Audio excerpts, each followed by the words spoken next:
Sabe aquela história que tem rivalidade entre irmãs, o marido ali no meio tentando equilibrar as coisas e umas barganhas bem esquisitas por filhos? Pois é, parece roteiro de novela, mas na verdade é Gênesis capítulo 30. E a gente vai mergulhar em como, bem no meio desse caos todo, a paciência de Deus se revela de um jeito impressionante. E olha, não é nenhum exagero. A gente está falando de uma trama com tensão familiar daquelas. Muito ciúme, negociações que hoje a gente acharia bizarras e umas decisões, digamos, bem questionáveis. É um roteiro que mostra que os conflitos do coração humano não mudaram quase nada em milhares de anos. Para a gente entender bem essa história, nosso papo vai seguir 4 partes. Primeiro, a gente vai entender o drama familiar que se desenrola ali. Depois, vamos ver o que grandes pensadores disseram sobre isso. Em seguida, vamos cavar alguns segredos por trás do texto e, por fim, refletir em como essa história antiga conversa com a nossa vida hoje. Então vamos direto para a cena.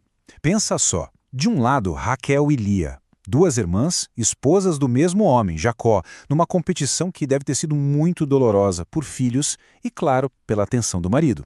Do outro lado, o próprio Jacó, tentando umas estratégias com as ovelhas que parecem mais simpatia do que qualquer outra coisa. O cenário é de puro caos. E é no meio dessa confusão toda que o tema principal aparece, o que a gente pode chamar de paciência cirúrgica de Deus. O ponto-chave aqui não é a esperteza ou a malandragem das pessoas. O foco é a fidelidade de Deus, que segue agindo, cumprindo o que prometeu, mesmo quando os personagens tentam dar uma mãozinha de um jeito todo atrapalhado. Tá, mas e aí? Como é que as grandes mentes da história da fé olharam para essa bagunça toda? O que será que gigantes como Agostinho, Calvino e outros viram por trás dessa competição e das ovelhas listradas de Jacó? Vamos dar uma olhada. Começando lá atrás com Agostinho. Ele olhou para esse capítulo e viu muito mais do que uma simples história. Para ele, era um verdadeiro espelho da alma humana. O que Agostinho percebeu foi o seguinte: os desejos de Jacó, Raquel e Lia eram legítimos. Poxa, quem não quer ter filhos, prosperar? O problema é que tudo isso estava misturado com egoísmo, com paixões descontroladas. A grande lição para ele é que a bênção de verdade não é fruto das nossas técnicas ou estratégias. É um presente. É graça. Dando um salto no tempo, vamos para a Reforma Protestante. João Calvino, sempre com aquele foco na soberania de Deus, tem uma leitura bem direta das atitudes de Jacó. A visão de Calvino é muito clara. As táticas de Jacó com os rebanhos não são um modelo para ninguém. Pelo contrário, elas são o pano de fundo imperfeito onde a providência de Deus brilha ainda mais. Em outras palavras, Deus não aprova os nossos atalhos à nossa malandragem. Ele simplesmente trabalha apesar deles e vai além. Já o Martinho Lutero, outro nome gigante da Reforma, olhou para esse capítulo com foco mais humano, sabe? Na bagunça do dia a dia daquela família. E o que é fascinante em Lutero é que ele faz questão de mostrar que até as famílias escolhidas por Deus eram cheias de problemas reais, de ciúmes, de conflitos. Para ele, ser santo não é viver numa bolha sem problemas. Ser santo é ter Deus presente bem no meio do nosso caos.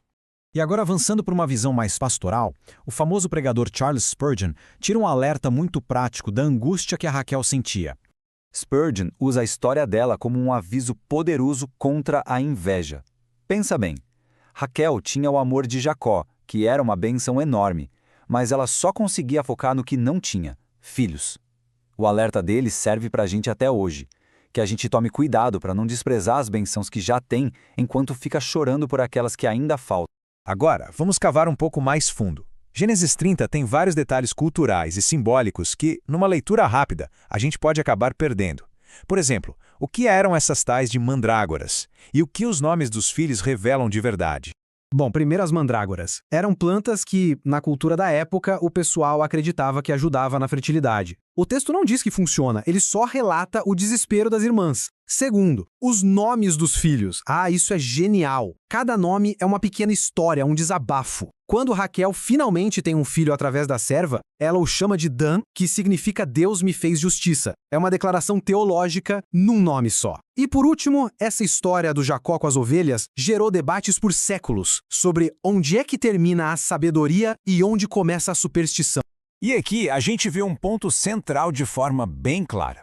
O contraste entre o que Jacó estava fazendo e o que Deus estava fazendo. O método que Jacó usou com as varas e os rebanhos não tem base científica nenhuma. O texto, de um jeito bem sutil, mostra que enquanto Jacó estava todo ocupado com a sua técnica genial, o verdadeiro motivo pelo qual seu rebanho crescia era a bênção e a providência de Deus. E agora, a gente chega na nossa última parte. Aquele momento em que a gente olha para Gênesis 30 não só como uma história do passado, mas como um espelho para as nossas próprias vidas, para a nossa caminhada. Esse capítulo nos coloca diante de uma pergunta meio desconfortável. Em que áreas da vida a gente age como Raquel, Lia ou Jacó? Onde é que a gente está tentando forçar a barra, competir ou usar de jeitinho para controlar resultados que, no fundo, a gente sabe que só Deus pode dar? Seja na carreira, na família, nos relacionamentos. A grande verdade é essa. A ansiedade faz a gente procurar atalhos. A gente sente que precisa dar uma forcinha para Deus, mas a grande lição aqui é que o cumprimento das promessas de Deus nunca dependeu dos nossos esquemas. Ele estava construindo uma nação bem ali, no meio daquela rivalidade toda. Uma das coisas mais incríveis dessa passagem é que ela não pinta um retrato bonitinho e idealizado da fé. Muito pelo contrário. Ela mostra a fé como ela é na vida real. Bagunçada, imperfeita e, acima de tudo, profundamente dependente de um Deus que continua firme, mesmo quando a gente perde o chão. E para a gente fechar fica essa provocação. Gênesis 30 nos força a pensar. O que significa amadurecer na fé? É sobre se esforçar mais, criar mais estratégias, tentar fazer mais coisas acontecerem? Ou será que é sobre aprender a descansar, a esperar e a confiar melhor naquele que tem o controle de tudo, mesmo quando tudo parece fora de controle? Uma boa pergunta para a gente levar e refletir